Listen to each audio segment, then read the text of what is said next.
Hello guys, how are you? I hope you will be fine.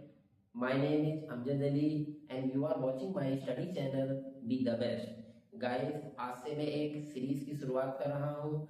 आज day first है और इस series में मैं कवर करूंगा parts of speech, model, tenses and many more important topic of English language.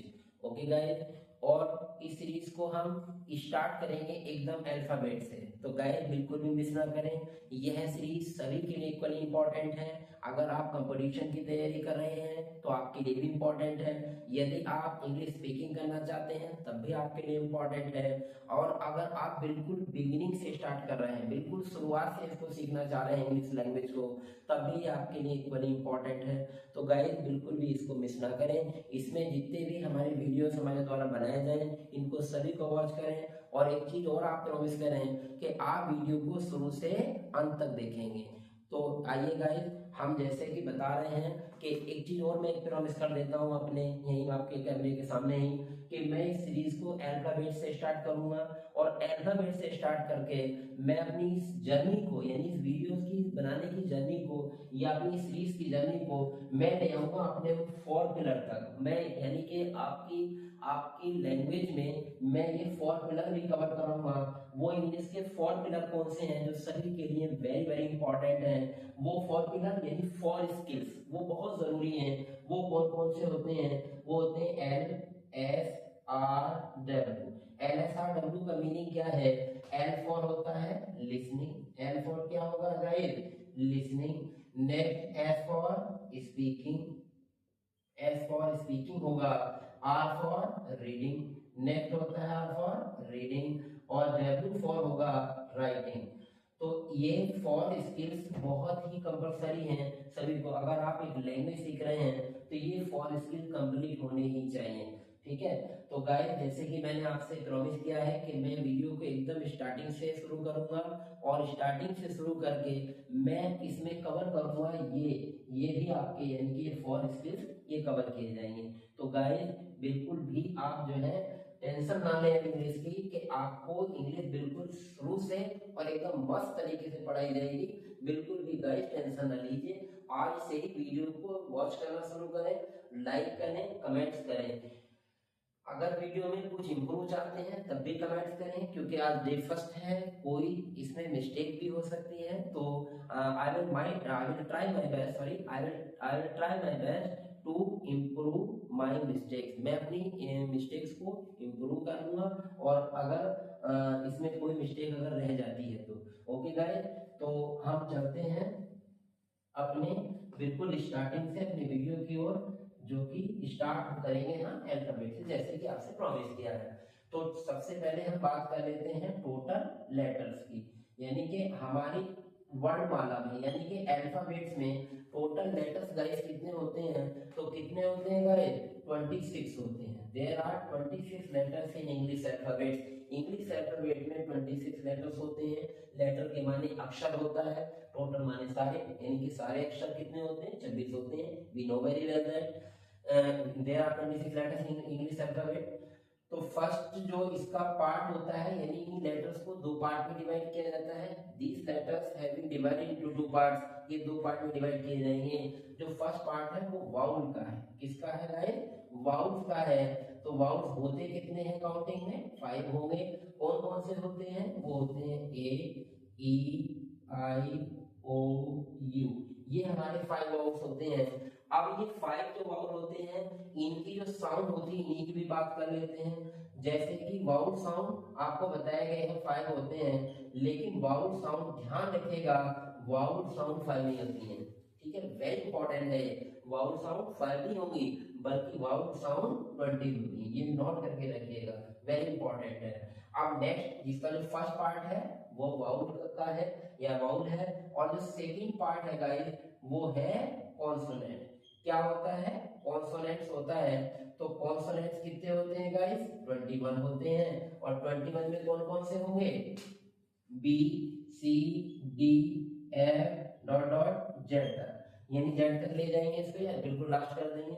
अर्थात कहने का मेरा मीन्स ये है कि अगर हम अपने अल्फाबेट से या अपनी वर्णमाला से अगर ये 5 वाउल निकाल दें तो बाकी बचे हुए जो लेटर होते हैं वो कॉन्सोनेंट बन जाते हैं। ओके, अब बात आती है जैसे कि अभी बताया गया था आपको कि वाउल साउंड 20 होती हैं।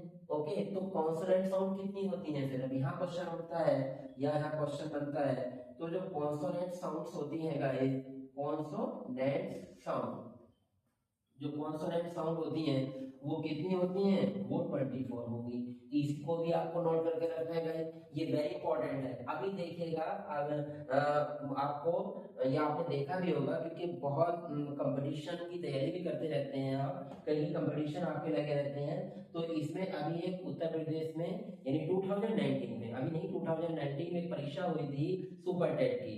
तो उत्तर प्रदेश में जब सुपर टेट की जब परीक्षा हुई तो उसमें कई सारे पार्ट आते हैं गाइस, कंप्यूटर भी आता है, हिस्ट्री भी, बहुत सारी चीजें उसमें आती हैं, ईवीएस वगैरह, तो उसमें इंग्लिश का पोर्शन भी होता है। तो इंग्लिश में पूछा गया था कि टोटल फोनेटिक साउंड कितनी है इंग्लिश में, तो आपको ये नोट करके रखना है कि टोटल फोनेटिक साउंड भी पूछी जा सकती हैं और ये सेपरेटली भी पूछी जा सकती हैं कि वाउल साउंड कितनी होती है या कॉन्सोनेंट साउंड कितनी होती है। अगर पूछी जाए कि टोटल फोनेटिक साउंड कितनी है, total phonetic sound, total phonetic sound, total जो फोनेटिक साउंड्स हैं वो कितनी होती हैं? 20 वाउल की होगी और 24 कॉन्सोनेंट की, अर्थात 44 हो जाएगी साउंड। कितनी साउंड होंगी? टोटल 44 होती हैं। तो ये चीज आपको नोट करके रखनी है, वेरी इंपॉर्टेंट है ये। अब नेक्स्ट आता है सेमी वाउल। क्या आता है बताइए? Semi vowel. सेमी का मीन्स क्या होता है ये अब डिस्कस करेंगे हम लोग। सेमी वाउल्स कौन कौन से होते हैं? सेमी का मीन्स ही क्या होता है पहले यही जान लेते हैं। सेमी का मीन्स होता है हाफ, आई मीन आधा। सेमी वाउल माने होते हैं मतलब आधे वोवेल, यानी कि कहीं वोवेल होंगे और कहीं कॉन्सोनेंट होंगे। तो सेमी वाउल 2 होते हैं। वो कौन कौन से हैं? वो होते हैं वाई और डब्ल्यू, यानी वाई और डब्ल्यू ये कॉन्सोनेंट नहीं होते हैं या होते भी हैं और ये नहीं भी होते हैं, या यानी वाउल भी होते हैं। फाइनली मैं ये बताना चाहता हूँ आपसे कि सेमी वाउल वाई और डब्ल्यू होते हैं। और ये कहाँ होते हैं वाउल? हमने अभी तक कॉन्सोनेंट में पढ़े हैं। तो आपको ये ध्यान रखना है कि अगर ये लेटर कहीं भी किसी वर्ड के लास्ट में आए, कहाँ आएगा? लास्ट में आए तो ये वाउल कंसीडर किए जाते हैं। जैसे कि एग्जाम्पल इसका आएगा की, क्या देंगे सेमी वाउल का एग्जाम्पल? के ई वाई की, तो इसका साउंड हम यानी कि क्या प्रोनाउंस करते हैं? इसको की प्रोनाउंस करते हैं। तो इसको अगर हम सेपरेट करते हैं इन लेटर्स को तो यहाँ पर ई ये अलग हो जाएगा, अर्थात वाई ने किसका साउंड दिया है? ई का साउंड दिया है। तो इसीलिए ये वाई ई के साउंड देने की वजह से ही इसको कंसीडर किया जाएगा वाउल में। तो समझ में आ गई होगी बात। नेक्स्ट होता है जैसे हमें कहना हो प्ले, PLAY प्ले, यहाँ भी वही है कि इस तरह से लिखेंगे प्ले को, तो लास्ट में किसका साउंड आ रहा है? ए का साउंड आ रहा है, और ए के साउंड किसने दिया है? वाई ने दिया है। तो इसीलिए याद रखेंगे अगर लास्ट में वाई होता है किसी भी वर्ड के लास्ट में तो वाई को क्या कंसीडर करेंगे? हम इसको वाउल कंसीडर करेंगे। वही जो है वो डब्ल्यू के साथ है, सेम स्थिति है कि जैसे अगर हमें कहना हो विंडो, इसका उदाहरण कैसे देंगे हम, इसका एग्जाम्पल कैसे देंगे?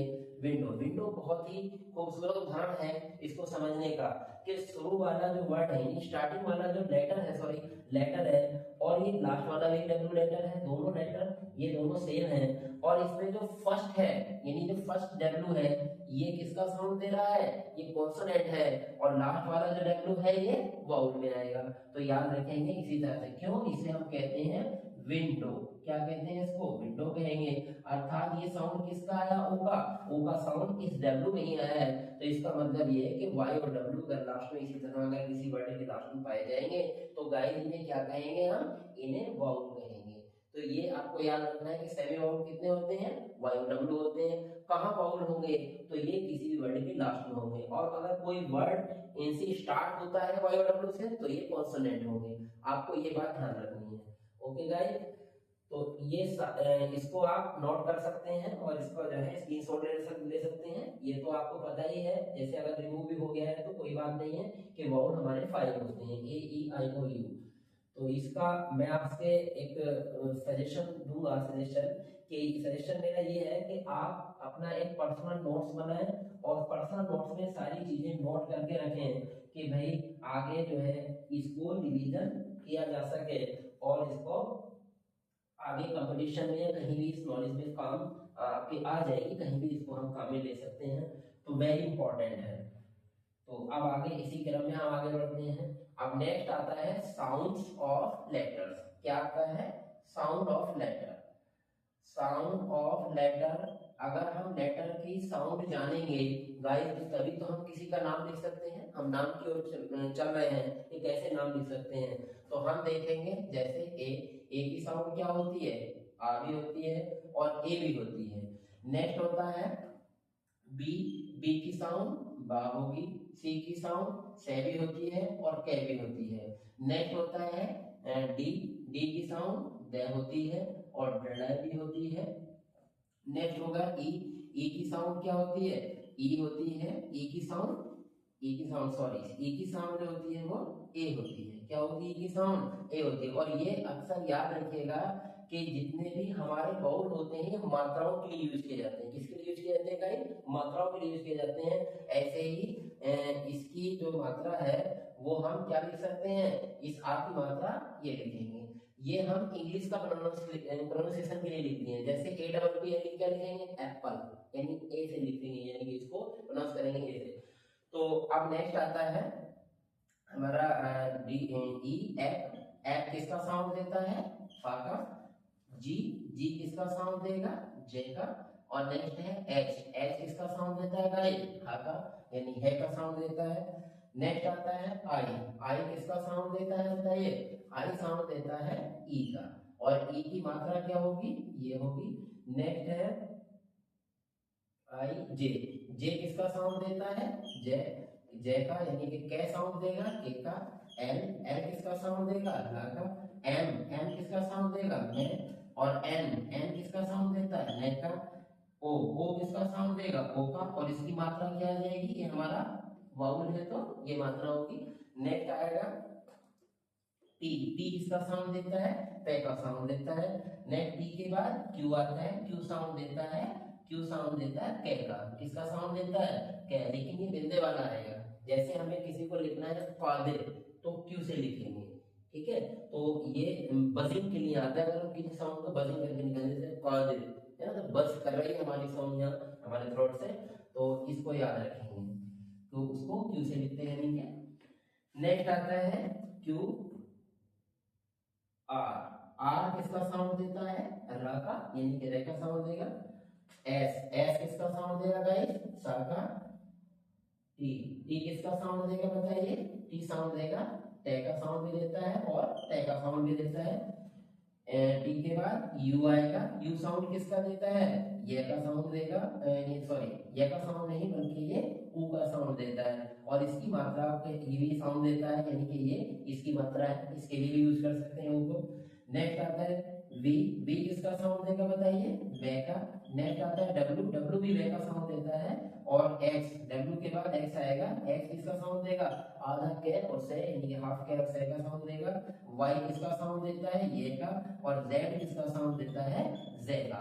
फिर वही बात आती है कि बिंदा फिर आ गया है तो जे का साउंड देगा। किसका साउंड देगा गाइस? ये जे है ना। जैसे हमें लिखना है जमीन, जामिन, तो उस तरह से हमें उसे जेड के यूज करके बनाने पड़ेंगे वो वर्ड। तो ये समझ में आया है?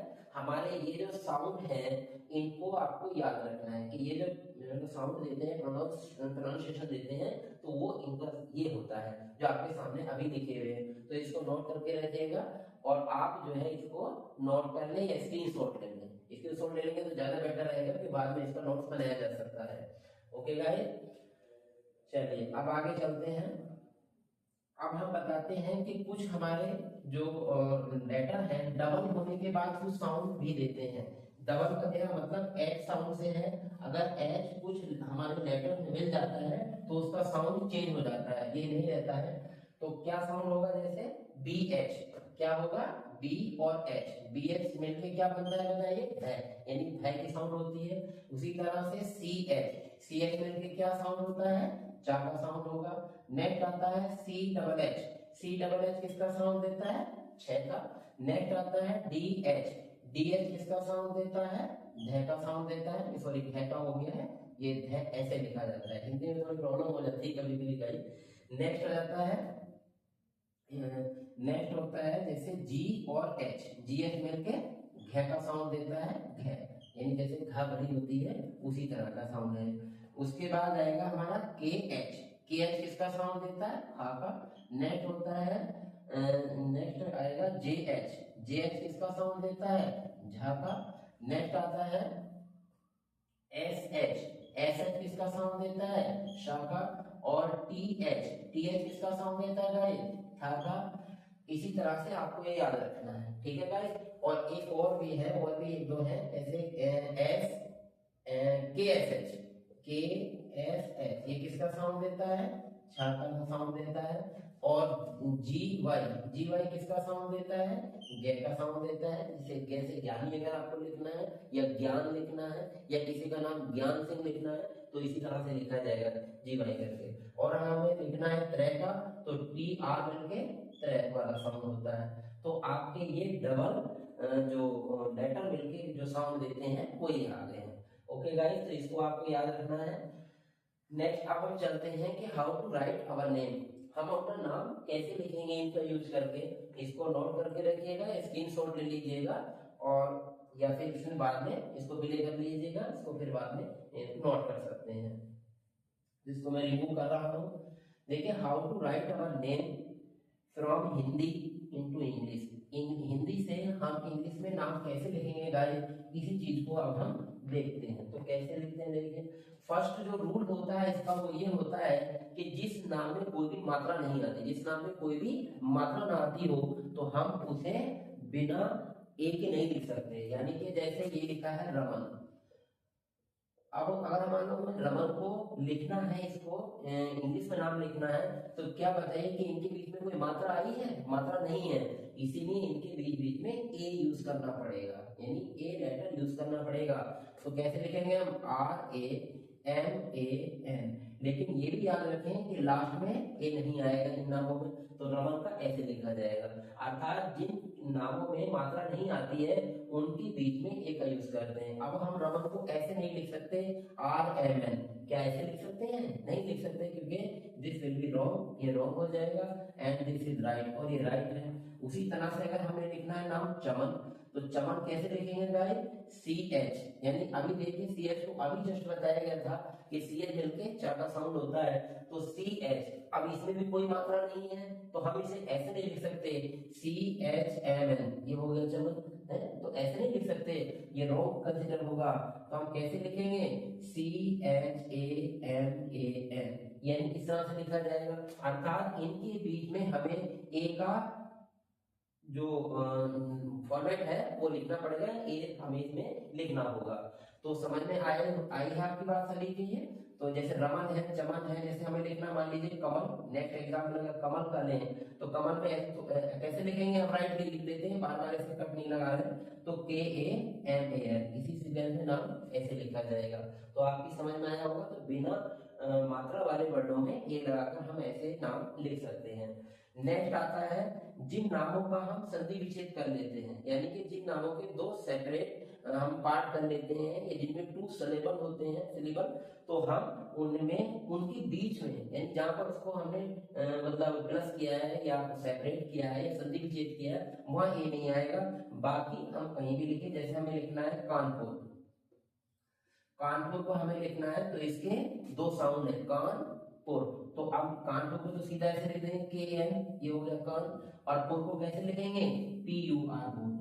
मैं आपसे ये बताना चाहता था कि अगर इसके दो पार्ट हैं तो हम यहाँ पर ए का यूज नहीं करेंगे, तो यहाँ पर हमने ए का यूज नहीं करा है, ठीक है नहीं। और आपने अगर यहाँ लिख दिया तो ये ज्यादा अच्छा नहीं माना जाता है या रॉन्ग ही कंसीडर किया जाएगा।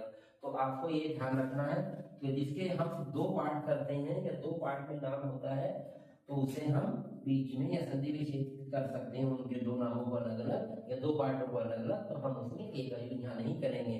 समझ में आ गई है बात। नेक्स्ट ऐसी नागपुर है, नागपुर कैसे लिखेंगे, सीधा सीधा ऐसे लिखेंगे, NAG नाग, और पुर P, और ऊ किसके लिए आता है, U आएगा इसका सेंस के लिए, और ये रे के लिए R आएगा, तो ये क्या हो जाएगा, नागपुर। इसी तरह आपको याद रखना है। नेक्स्ट गाइस, अब हम चलते हैं, जैसे कि इसमें अब आता है, जैसे अब हमें लिखना है जैसे ई वाला साउंड लिखना है। मान लीजिए आपके नाम में ई का साउंड आता है, किसका साउंड आता है, ई का, तो ई के लिए क्या लिखेंगे हम, आई का सेंस लिखेंगे। जैसे हमें लिखना है सिमरन गाइस, क्या लिखना है, सिमरन, सिमरन लिखेंगे तो SIM, ये क्या हुआ, सिम, और फिर रन लिखना है तो RAN, यानी इनके बीच में हमें क्या क्या यूज करना पड़ेगा, या क्या लगाना पड़ेगा, ए का यूज करना पड़ेगा।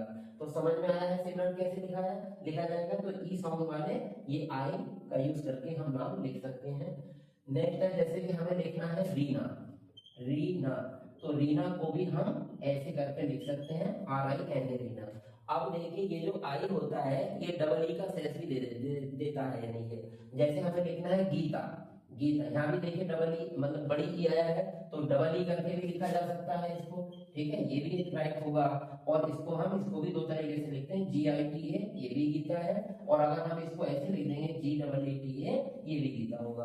अर्थात चाहे बड़ी ई की मात्रा हो चाहे छोटी ई की मात्रा हो, दोनों के लिए आई का यूज करते हैं, ठीक है, समझ में आ गया है। तो अगर आपका नाम इस तरह का है तो आप ऐसे लिख सकते हैं, इस तरह है ई की साउंड वाला है तो आप उस तरह से भी लिख सकते हैं उसको। नेक्स्ट आता है आधे अक्षर वाले शब्द, जैसे हमें लिखना है जैसे नक्श, जैसे हमें लिखना है नक्श, तो अभी आप याद रखिएगा कि जो आधा के आया है इसमें आपको ये नहीं कि के का यूज जो करेंगे वो हम आधा ही करेंगे, हल्का फुल्का ही करेंगे, ऐसे नहीं करेंगे, एन के हल्का सा कर दिया ऐसे और एस ऐसे कर दिया, तो इस तरह से हम ऐसे यूज नहीं कर पाएंगे, इसमें ये रॉन्ग होगा। तो हम यानी याद रखिएगा कि अगर आपको आधा अक्षर कहीं नाम में मिलता है, किसी के नाम में आता है, तो उसके लिए फुल लेटर ही लिखेंगे, ठीक है, या अदरवाइज हंसी के पात्र बन जाएंगे, एकदम जोक हो जाएगा इस प्रकार से। तो कैसे लिखेंगे, NAKSH या S, बल्कि नक्स अगर पूरा लिखना बड़े अक्षर से लिखेंगे तो ऐसे चलेगा, और छोटे से ऐसे लिखेंगे तो ये हो जाएगा। तो समझ में बात आ गई है, नक्स ऐसे लिखेंगे। तो इसी तरह आपको ये याद रखना है कि आधे अक्षर के लिए आपको कोई भी वर्ड आधा नहीं लिखना, या कोई भी लेटर आपको आधा नहीं लिखना है, बल्कि फुल लिखना है। तो नक्स का ये हो गया है। नेक्स्ट आता है हमारा, जैसे मान लीजिए आपको आधे अक्षर में चंबल ही लिखना है, चंबल, तो कैसे लिखेंगे, आधा अक्षर ये आया है, देखिए यानी कि आधा वर्ड ये आया है, तो कैसे लिखेंगे, CHAM, ये क्या होगा, चम, और BAL क्या हो जाएगा, बल हो जाएगा, तो ये हो जाएगा चंबल। इसी तरह से आपको याद रखना है कि आधे अक्षर के लिए हम कंप्लीट लेटर का यूज करेंगे, ठीक है। तो चंबल ऐसे लिखा जाएगा, नक्श ऐसे लिख सकते हैं। नेक्स्ट आता है हमारा गीता, वो आपको मतलब बता दिया गया है पीछे। अब बात आती है कि अगर मान लीजिए आपके नाम में लास्ट में द और रे आया है, क्या आया है गाइस, द और रे, तो आप इसे DRA करके सेंस लिखेंगे, यानी DRA करके यूज करके लिखेंगे। जैसे देने वाले कौन से होते हैं, जैसे हमें लिखना है महेंद्र, क्या लिखना है गाइस, महेंद्र लिखना है, तो महेंद्र को कैसे लिखेंगे, MA, ये हो गया, H है के लिए हो गया, A के लिए क्या आ जाएगा, E आएगा, और फिर वही आधा अक्षर इसके लिए N आएगा, और दे के लिए क्या आएगा, DRA, यानी इसका यूज करेंगे हम DRA का, यानी दे के लिए DRA का यूज करेंगे तो हो जाएगा महेंद्र। इस तरह से लिखना, बहुत सारे नाम ऐसे हो सकते हैं, महेंद्र, जितेंद्र, नरेंद्र, सुरेंद्र, तो सब इसी तरह ही लिखे जाएंगे। सुरेंद्र भी लिख सकते हैं हम, अभी लिख के दिखाएं, तो सुरेंद्र कैसे लिखेंगे, SURENDRA, तो से के लिए S हो गया, U के लिए U हुआ, और R हुआ रे के लिए, और नेक्स्ट इस A की मात्रा के लिए N, और नेक्स्ट आधे अक्षर के लिए जो N आधा N है उसके लिए N हो गया, और दे के लिए DRA हुआ। तो इस तरह से सुरेंद्र, महेंद्र, नरेंद्र, जितेंद्र सब इस तरह से नाम लिख सकते हैं। तो दे और रे वाला ये सेंस समझ में आया आपके। अब नेक्स्ट होता है गाइस, अगर मान लीजिए, अब नेक्स्ट ये आपकी समझ में आया होगा, एकदम जनरल कॉन्सेप्ट है, आप समझ सकते हैं इसको। नेक्स्ट आता है, देखिए सुमेजेस कर रहा हूं, नोट करके रखिएगा, अपने रजिस्टर है, कोई भी आपका पर्सनल डायरी है। नेक्स्ट आता है, इसमें अगर आप किसी के नाम में बड़े ओ की मात्रा आती है, अगर किसी के नाम में बड़े ओ की मात्रा आती है तो उसे हम कैसे लिखेंगे गाइस, उसको हम अभी देख लेते हैं। जैसे बड़े ओ की मात्रा अगर उसमें आती है तो हम उसे कैसे करके लिखेंगे, ए यू का यूज करेंगे। उसमें क्या यूज करेंगे, ए यू। जैसे लिखना है रौनक, हमें लिखना है रौनक, तो कैसे लिखेंगे, R A U N A K, ये क्या हो जाएगा, रौनक, इस तरह से लिखे जाएगा। अर्थात ओ बड़े ओ के लिए हम ए यू का यूज करेंगे, ठीक है। जैसे हमें लिखना है मौसम, है मौसम, तो मौसम हम कैसे लिखेंगे, M A U S A M, यही मौसम, इस तरह से लिख देंगे। तो आपको याद रखना है कि अगर बड़ा ओ आता है तो उसके लिए ए यू का यूज किया जाता है। नेक्स्ट आता है गाइस, आता है बड़े ओ के लिए भी यूज हो गया हमारा। अब आता है बिंदी के लिए। मान लीजिए अगर कोई बिंदी आती है, जैसे हमें लिखना है रंजन, अगर कोई बिंदी आती है तो उसके लिए भी एन का यूज करते हैं, ठीक है। बिंदी के लिए ध्यान रखिएगा कि एन का यूज करेंगे।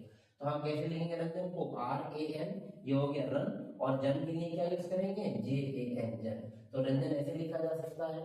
तो बहुत सारे आपके जो नाम हैं इस तरह से आप फॉलो करते हुए लिख सकते हैं, बहुत ही सिंपल है, अगर आप ट्राई करेंगे तो लिख लेंगे। नेक्स्ट आता है हमारा गाइड, जो जिसमें कोई भी रूल नहीं लगता है, यानी कुछ ऐसे नाम होते हैं जिनमें कोई भी रूल नहीं लिखता है, लिखना पड़ता है, यानी कि याद करना नहीं पड़ता है। तो वो कौन कौन से हैं नाम ऐसे जिनमें कोई रूल नहीं लगता है, वो है लखनऊ। क्या है बताइए, लखनऊ है।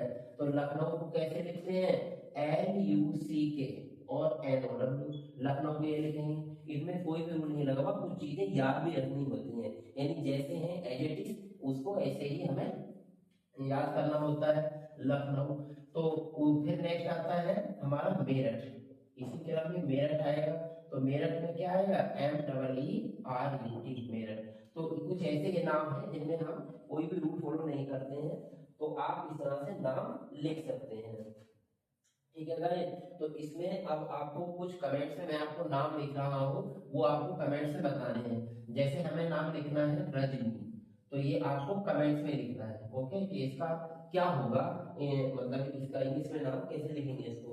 हमें लिखना है मनोज, हमें मनोज आप लिख के बताएंगे, कमेंट्स में इसका जवाब देंगे कि भाई इसमें ये है। हमें लिखना है नेक्स्ट थर्ड श्याम लाल, आधा अक्षर वाला है श्याम लाल। तो इस तरह से आपको लिख के देना है इसका आंसर। नेक्स्ट आता है राजेंद्र, नेक्स्ट आता है राजेंद्र। तो ये चार नाम हैं जो आपको कमेंट में मुझे बताने हैं लिखकर कि ये कैसे लिखे जाएंगे। राजेंद्र दे और इसको सही करके बना रहे हैं। तो आप समझ में आ गई है बात आपके कि नाम इस अल्फाबेट का यूज करके हम नाम भी लिख सकते हैं। तो फर्स्ट ऑफ ऑल तो सीढ़ी यही आती है हमारी, फर्स्ट स्टेप तो यही है कि भाई अगर अल्फाबेट सीख गए तो हम नाम लिखना सीख जाए, अपने फैमिली मेंबर्स का नाम लिखना सीखें, अपने फ्रेंड का नाम लिखना सीखें, अपने आस पड़ोस के लोगों का नाम लिखना सीखें। और नाम अगर आपसे लिखना आ गया है तो ये फर्स्ट स्टेप होता है कि आप इंग्लिश की तरफ को चल दिए हैं, इंग्लिश सीखना आपके लिए अब जो है आसान हो गया है, इसका मतलब ये है। तो ये आपको कमेंट से बताने हैं। अब मैं इसको इरेज कर रहा हूँ, इसको साथों साथ नोट कर सकते हैं या बाद में इसको प्ले करके वीडियो को नोट्स इसका बना सकते हैं। नेक्स्ट अगर मान लीजिएगा अब बात आती है आगे, अभी मैंने फर्स्ट में बिल्कुल स्टार्टिंग में आपसे बात की थी एक लेटर की, किसकी बात की थी बताइए, लेटर की, यानी LATTER। मैंने ऐसे क्यों लिखा है, क्योंकि लेटर से संबंधित या लेटर से सिंगुलर साउंड बहुत सारे वर्ड होते हैं या कई सारे वर्ड होते हैं, उन्हीं को मैं कवर कर रहा हूँ। तो LETTER। नेक्स्ट होता है LATER, LATER। नेक्स्ट है LITTER। ये देखिए चार हमारे वर्ड हैं जो इसी जैसे लग रहे हैं। अब हमने शुरू में स्टार्टिंग में कौन सा वर्ड की बात, मतलब कौन से वर्ण की बात करी थी, मतलब अक्षर वाला कौन सा है इनमें, अक्षर वाला कौन सा है, ये वाला लेटर था जो बताया there are 26 letters in English, या ये वाला लेटर है, ये लेटर है, ये लेटर, कौन सा लेटर है, ये तो लेटर है, तो कौन सा वाला है वो ये वाला है ना, ये है ना, तो यही है। इसका मतलब ये है कि ये अक्षर होता है, इसका हमने स्टार्टिंग में मतलब अक्षर बताया था। तो मैंने आपको बताने के लिए इसलिए यहाँ पर इसका जिक्र किया है या इसको यहाँ पर मेंशन किया है। रीजन ये है कि ये कंपटीशन का पार्ट है, ये कंपटीशन में पूछे जाते हैं कि भाई ये क्या है या इनका साउंड क्या है। हम लोग इसे पढ़ के चले जाते हैं और इसका मतलब हमें पता नहीं है, इसे पढ़ के चले जाएंगे तो इसका मतलब पता नहीं, तो इसलिए इसको अभी कवर कर लेते हैं। LETT या लेटर, इसका मतलब अक्षर। और जो हम एग्जाम में लेटर लिखने को आता है या हम जो फॉर्मल लेटर वगैरह लिखते हैं या इनफॉर्मल लेटर, तो उसका मतलब भी यही होता है, जिसे पत्र कहते हैं। ठीक है, तो इस लेटर के दो मीनिंग हुए, अक्षर भी होता है लेटर के माने और इसी लेटर का मतलब पत्र भी होता है। नेक्स्ट है LETT या लेटर, इसका मीनिंग होता है गाइस बाद वाला। क्या होता है गाइस? बाद वाला होता है।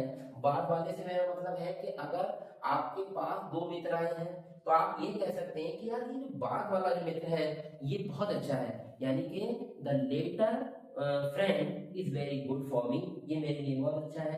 तो बात समझ में आ गई है, तो आपको ध्यान रखना है बाद वाला। आपको दो पेन दिए जाए वन बाय वन करके कि एक पेन ये दीजिए और एक बाद में आपको दिया जाए, तो आप कह सकते हैं the letter pen is very good, यानी जो बाद में आपने पेन दिया है या बाद वाला जो पेन है वो आपके लिए बहुत अच्छा है, ये आपके लिए अच्छा पेन है, आपको उसको अच्छा मानते हैं। तो आपकी समझ में बात आ गई है लेटर। तो ये फॉर्मल का क्या है? अपोजिट है। फॉर्मल माने पहले वाला होता है और लेटर माने बाद वाला। नेक्स्ट होता है LAT लेटर, इसका मीन्स होता है गाइस बाद में। क्या होता है बताइए? बाद में होता है।